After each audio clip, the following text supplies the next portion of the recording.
Nearly 1 in 3 U.S. businesses plan to raise prices in the next 6 months. That's according to a new report by LendingTree, a U.S.-based online lending marketplace. Analysts there say tariffs and an overall sense of uncertainty in the economy are major factors in the decisions. Joining me to discuss, Sylvan Lane, business editor here at The Hill. Hey Sylvan, can you explain what's happening in the economy right now? We keep getting these warnings about tariffs leading to massive inflation, but so far it hasn't really materialized. Why not, and what's going to change apparently in the next 6 months? Sure. So the two big reasons why we haven't seen this huge increase in inflation that a lot of economists were expecting are number one, because President Trump has shifted his tariff plans around quite a bit. On Liberation Day, as he calls it, in the beginning of April, he was proposing tariffs as high as, 45 to 50% on dozens of different nations, but a lot of those tariffs have been delayed, watered down, loosened with exemptions. The situation with China, for example, the tariffs have been changing all the while. So that's part of why we haven't seen this big increase yet. The other part of it is that even if Trump went full on with his full tariff agenda, it would still take a little bit of time for all of that to work its way through the economy, simply because it takes weeks, even months sometimes, for these goods to be shipped from some of these far off countries. So, in the transit cycle of just one TV or piece of furniture, the tariff rate on that might have changed 3 or 4 times. So is the thinking that there's a bottleneck and that's going to start over the next 6 months to finally take full effect?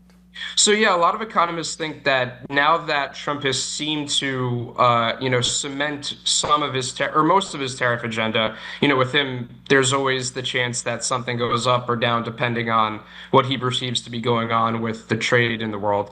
But yeah, I mean, we should start to see the full impact of his tariff agenda start to show up in consumer prices over the next few months. A lot of folks are predicting it to really start to hit right around the holiday shopping season, which, you can imagine could be a potential political nightmare if we really start to see big price increases around then. Yeah, don't say that. There's also been reporting, I want to get your take on this, that there is fear among retailers to raise prices and blame tariffs because they may face public attacks on social media from President Trump and his allies. How much does that account for holding down inflation amid historically high tariffs? I think that's something that a lot of businesses and a lot of business leaders are going to be cognizant of. We've seen throughout, his both the second and first term, President Trump use his platform to attack and berate businesses and business leaders that seem to be doing things that run counter to his agenda. During his first term, we saw a lot of that regarding the Lordstown plant for GM in Ohio. So, if some of these auto companies start to raise their prices a bit, if you start to see reports that certain staples or certain businesses that a lot of Americans rely on are starting to raise prices because of this, then, a Truth Social post here or there could really shake a CEO or even a stock price.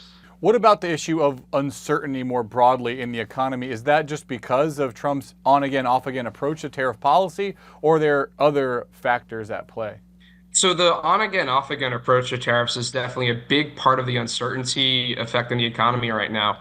Because, let's say you're a business leader who is actually thinking about bringing some of these jobs back home to the States or trying to find U.S. suppliers of certain goods. The tariffs going on and off again make the financial implications of those decisions and what you can and can't do with those decisions vastly different. If you're thinking about buying a car or a washing machine and every time you check the price it was up or down, it would be pretty hard for you to make a commitment to that. That's happening across thousands of businesses, especially small businesses that don't have as much flexibility to handle these cost increases or changes in tariffs. The other big thing is President Trump's immigration agenda that is heavily focused on, deporting thousands upon thousands of undocumented immigrants and, their immigration status, how they got here aside. A lot of these people play really big parts in the economy, whether they're doing jobs in certain industries or just contributing by paying taxes and buying things from businesses. So there's a lot of uncertainty in the economy, not just because of the tariffs, but because of a wide range of things that President Trump is doing to the economy right now. Another data point that I found interesting in that LendingTree report, half of businesses say they expect the cost of inputs to their product to raise rise in the next 6 months.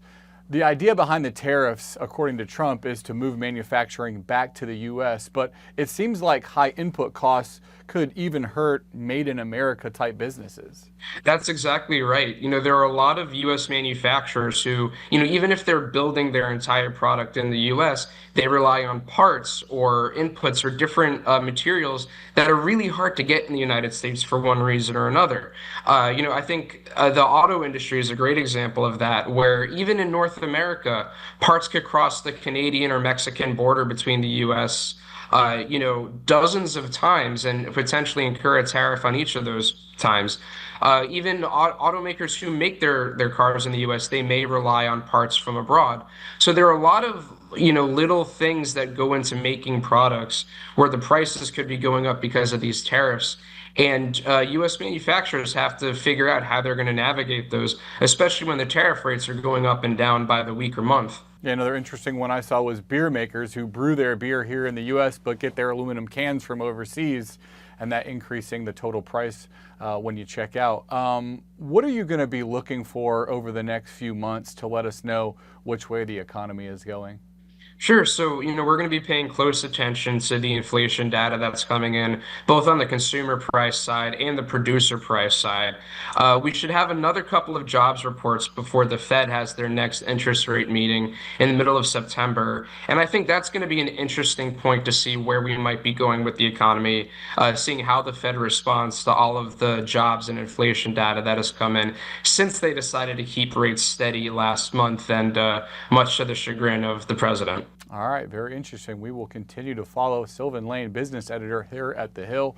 Thanks so much for your insights. My pleasure.